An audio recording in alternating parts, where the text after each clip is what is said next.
Good morning, good afternoon, good night. Thank you for tuning into another episode of the Mus Discuss. I wanted to wait to make this one. I wanted to wait for the snowball mic to come in the mail. It's supposed to be here Monday. It's Saturday, the 23rd or the 24th. I keep getting mixed up between the days recently. I don't know what it is. And here we are, a week later, exactly 1 week since UFC 241 has occurred, Saturday the 17th. Many of us were faced with excitement, many of us were faced with disappointment, but you know, who cares otherwise? Let's talk about it. I have on my right, I have most of the main cards. I figured I'd run through them really quickly, give you guys my first impression, my initial thoughts of these fights, without really having any crazy cuts in here. Obviously, I'm gonna have some visual cues alluding to what I'm talking about. I'm gonna try not to preface any of the videos in the future, but I figured being that this is the first one, we could definitely talk about what you will be seeing, what is going to be going on in these videos. So I have my coffee and I'm ready to get started.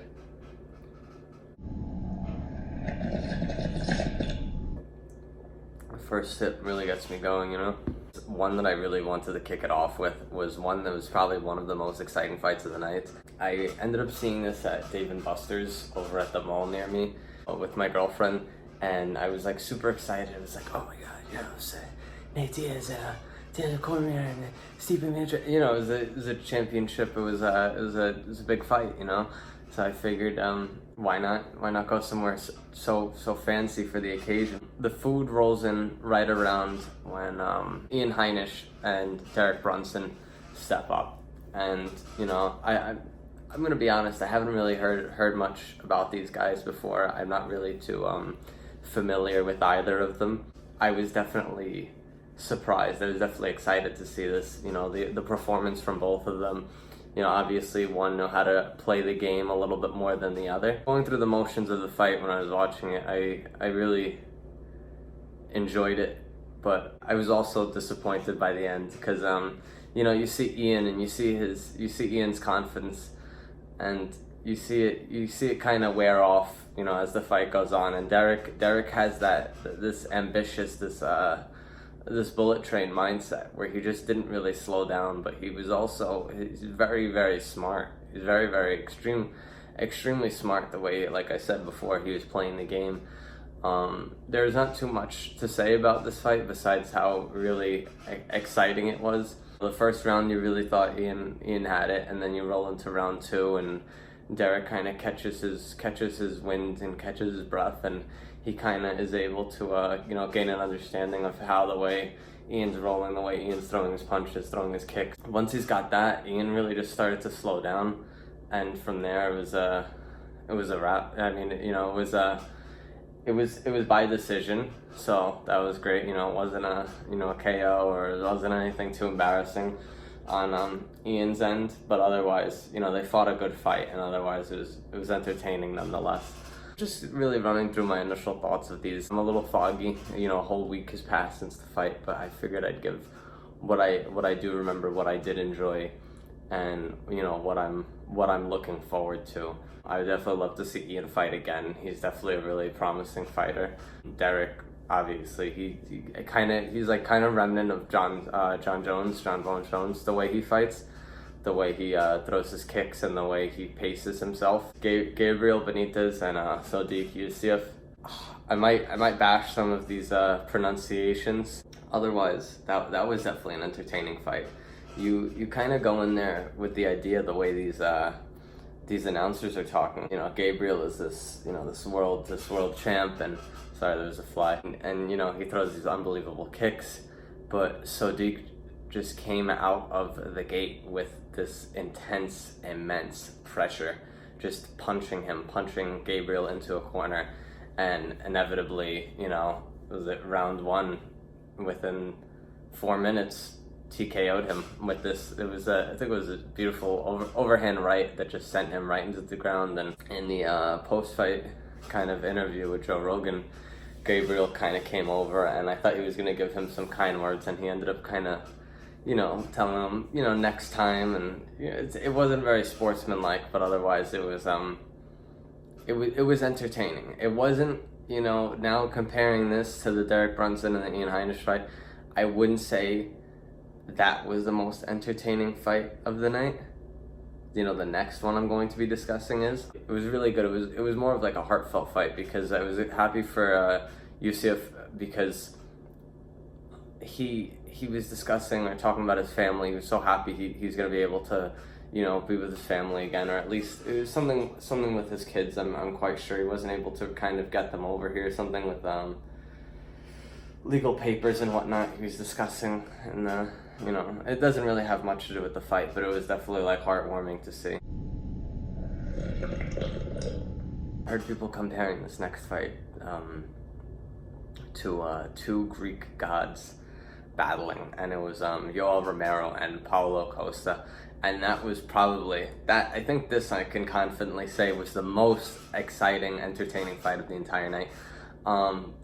They were just throwing absolute bombs, both of these guys. I mean, Paulo Costa, is his nickname, the Eraser.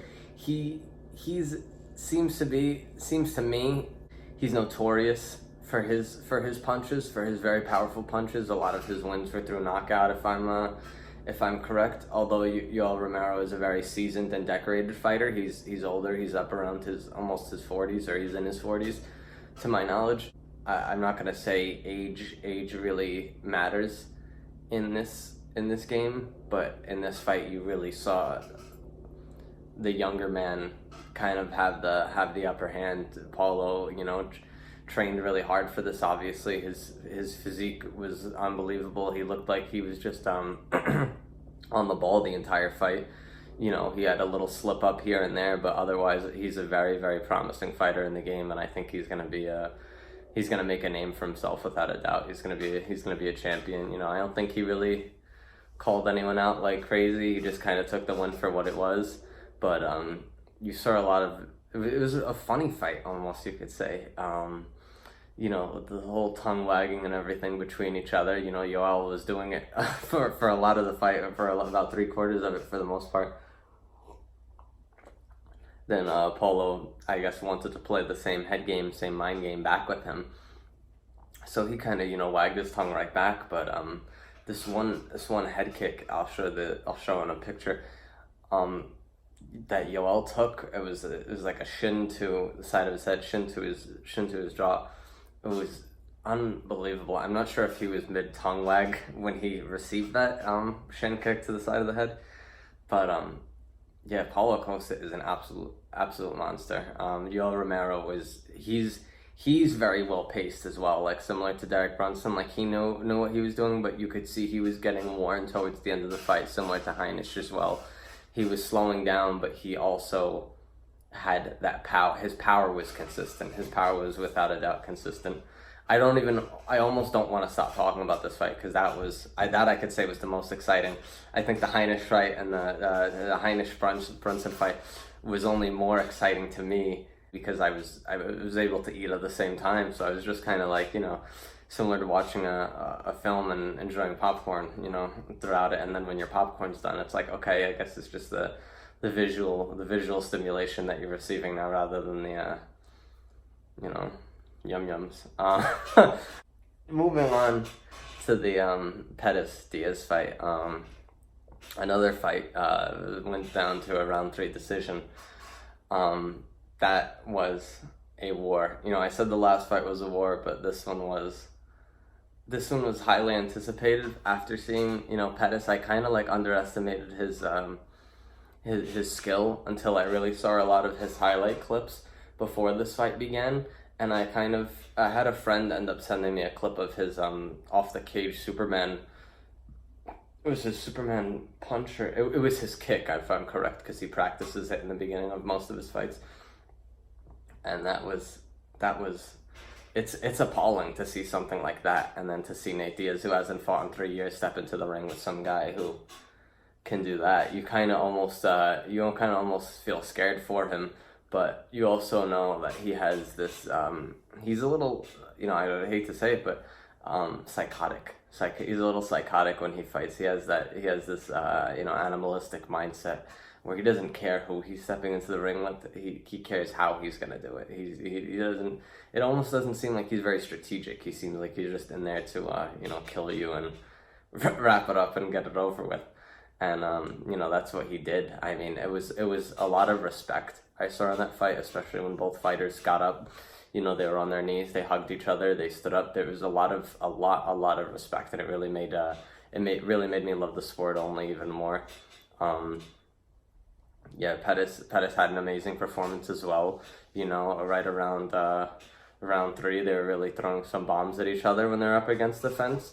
But otherwise, Diaz was just very, very, very, very consistent, especially in his ground game. His ground game was unbelievable.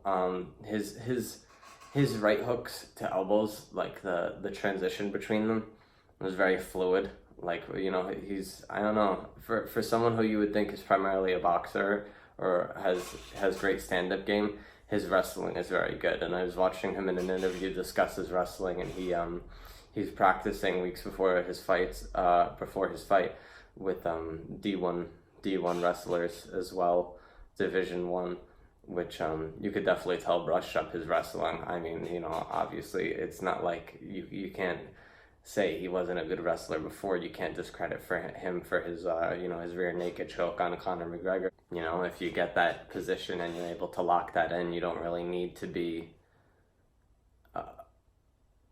that much of a skilled wrestler to do it, but he's good at what he does. He's a master of his craft, and he's really becoming a very well-rounded fighter, especially seeing his ground game.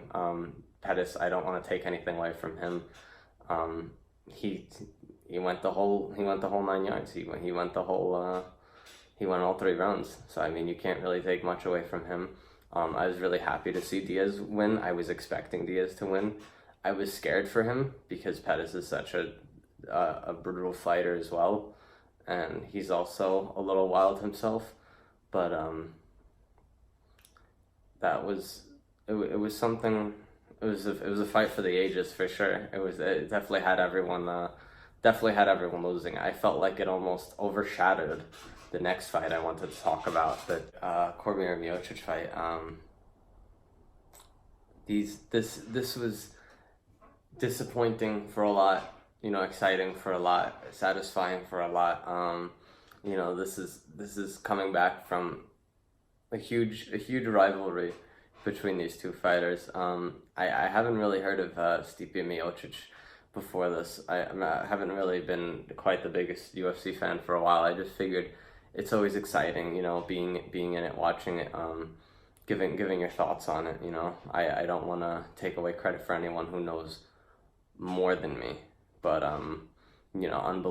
unbelievable records these guys have, these heavyweight champs, and I mean, Cormier unfortunately isn't necessarily the champ anymore. Daniel Cormier coming off of a 2-fight loss, from John Jones years ago, and then getting the knockout for the championship on Miocic, that only left Miocic with pure vengeance, vindication, a feeling of wanting vindication or fulfillment. He wants that back. He's hungry coming back into the second fight. So you're really only scared when you have people coming back from a loss, because which only means they're going to train harder. It's quite hard to lose twice, just as hard as it is to win twice. So you have to look at it from both perspectives here. I'm definitely a fan of both of these guys. You have to respect everyone in the game. Cormier, he didn't stick to his wrestling, as he said throughout the fight. There's not too much I could say about it. I don't know why. I'm not necessarily like I'm not up the wall about or up in arms. I'm not that excited for the heavyweight division, because it doesn't seem like there's too much going on in it. I really try to float around welter and middleweight, and where I keep my interest and where I keep a watchful eye on. But otherwise, this is still a very entertaining fight. Obviously it went up to round 4. Disappointing is a word you heard many times, not only used by me, but used by Daniel Cormier himself in you know, feeling that he let down his you know, his family, his fans, his coach, in not, you know, prioritizing his wrestling this fight, his wrestling, which is one of his strongest points. At which one point you see him pick up Stipe and drop him, and if he continued to use that, I believe he would have wore him out before Stipe wore him out. But Stipe stayed strong, he stayed stable on his feet, and he made sure that he didn't get taken to the ground too often, because he knew how that would have ended up, or where that would have ended up. And in Cormier's case, he wore himself out just standing up. And obviously both of these fighters, as we know, dropped quite a bit of weight. They dropped 10 pounds from their normal weight that they're typically at. They're fighting around 190 pounds. And you could see it in their face. They definitely looked quite gaunt, the both of them. They fought a good fight, and right around round 4, you saw Daniel Cormier slowing down, and Stipe was consistent with his right hooks. Those body shots kind of just kept laying into Cormier with that, and that's just what kind of just led to his downfall that fight. And he kind of laid him up against the fence and wrapped it up right about there. And that's kind of where I got out of there. I was like, you know what, I was upset. You know, I wanted DC to kind of close this for his career. And even if he didn't close it for his career, I was still happy, very, very happy for Stipe Miocic, you know, the new heavyweight champion of the world. And, you know, I thought it was a good way to end UFC 241, you know, because there's good guys and bad guys. And, you know, even your heroes are going to fall in fights like this, similar to movies, books, or, you know, everyday life. And I felt like it was like a lesson watching it. You know, there's like a lot of respect. There was a lot of disrespect. Going back to the Diaz-Pettis fight, there was a huge call out at the end of the fight from Diaz to Masvidal, who you saw there in the crowd, as well as Uriah and Cejudo, among many other fighters. But Masvidal looked quite ready for it, and I'm ready for that myself. I'm ready to see Masvidal's downfall. I want to see him get taken off his high horse, to be honest. And that might be the Askren fan in me talking, because you know, and the Till fan in me talking, because I'm a little still stinging a little bit from that whole thing. But you know, you just take it for what it is. You take it on the chin or the side of the head per se, and you just move on. But UFC 241, to wrap this up, was definitely exciting. I'm looking forward to 242 for Khabib and Poirier. I'll be expected to see my predictions and initial thoughts on that as well once that occurs, once that fight goes down. All of those fights obviously in the card as well. But I'm really looking forward to that. It's definitely something to look forward to, as I've said. You know, these are a lot of up and coming fighters in here, a lot of promising faces, a lot of promising punches and moments, and you got it's exciting. Otherwise, if you guys enjoyed UFC 241 as well, give it a like, drop the video a like. And if you want to see more of me discussing any of this or talking about any of this, subscribe. You know, hit the little bell down there, and put notifications on.